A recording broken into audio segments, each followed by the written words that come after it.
Permettez aux coachs qui travaillent avec nous au quotidien d'exercer dans la sérénité, notamment en lui permettant d'avoir à ses côtés son assistant qui, tactiquement, techniquement et stratégiquement, est un maillon indispensable de la chaîne.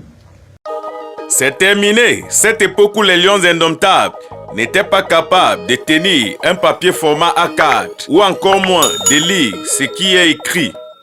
Aujourd'hui, grâce à une sortie collective à 23 h qui nous rappelle la signature du contrat d'un entraîneur révoqué aujourd'hui, nous avons la preuve qu'un lion indomptable aujourd'hui est capable de tenir 3 formats et lire tout au moins avec beaucoup de difficultés au point de subir les moqueries de certains de ses coéquipiers.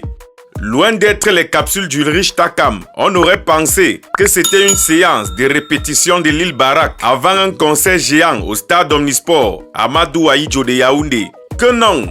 C'était le capitaine de l'équipe nationale du Cameroun de football A masculin, 5 fois champion d'Afrique, deuxième nation la plus titrée du continent africain, première nation africaine à avoir atteint les quarts de finale d'une Coupe du Monde. Oui, Vincent Aboubakar et ses coéquipiers ont revendiqué 2 choses, la congo-lexicomatisation du banc de touche camerounais et la paix entre la FECAFOOT et le ministère des Sports.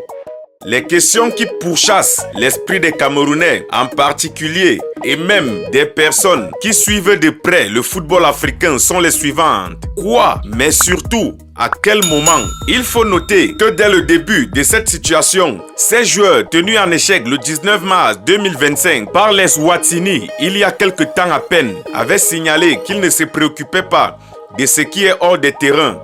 Des questions pullulent nos esprits comme les poubelles, pullulent nos villes. Dès lors, nous avons entre autres, pourquoi maintenant?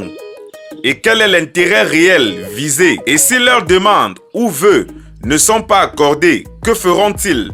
Tomberont-ils de nouveau dans la neutralité apparente ou feront-ils comme ailleurs, démissionner tout simplement? Les lions des catégories inférieures, principalement les U20, sont très en jambes ces derniers temps. Et la Coupe d'Afrique des Nations se veut de plus en plus proche. Surtout que certains caciques de cette équipe, du fait de l'âge, deviennent de moins en moins productifs et constituent plus une charge désormais que de piliers. Que ce qui nous unit soit plus fort que ce qui nous divise. Permettez-moi de ne pas citer l'auteur de cette phrase, car il n'y a personne sur la terre, encore moins dans le ciel, qui ne le connaisse. Permettez-moi de vous donner cette phrase que j'aime bien, issue de la publicité d'une banque camerounaise que vous connaissez très bien. Elle dit ceci, je cite, « Le football n'est qu'un jeu », fin de citation. Pas de commentaire. Le football aux footballeurs, l'administration aux administrateurs. Bonne chance aux Lions indomptables, dont la victoire face à la Libye est plus attendue que la démission de Marcus Brissus Ier. Un célèbre artiste a dit, permettez-moi de le reprendre, ne mêlons pas politique à notre chère équipe. Les Lions indomptables, ils savent jouer. Lorsqu'il y a victoire, c'est la gloire du pays. On peut se vanter d'être Camerounais. On peut se vanter dans le monde entier. Fin de citation. Signé Ngoye Djeka. Même en Belgique, on peut se vanter. Même au Congo, on peut se vanter. Vivez les Lions indomptables et nous voulons la victoire. Qualifiez-vous pour la Coupe du Monde. Malgré tout ce qui se passe, nous croyons au rêve de Samuel Eto'o, partagé par André Onana, celui de rêver grand et de gagner à la fois la Coupe d'Afrique des Nations et la Coupe du Monde. Tous au stade pour supporter les Lions indomptables.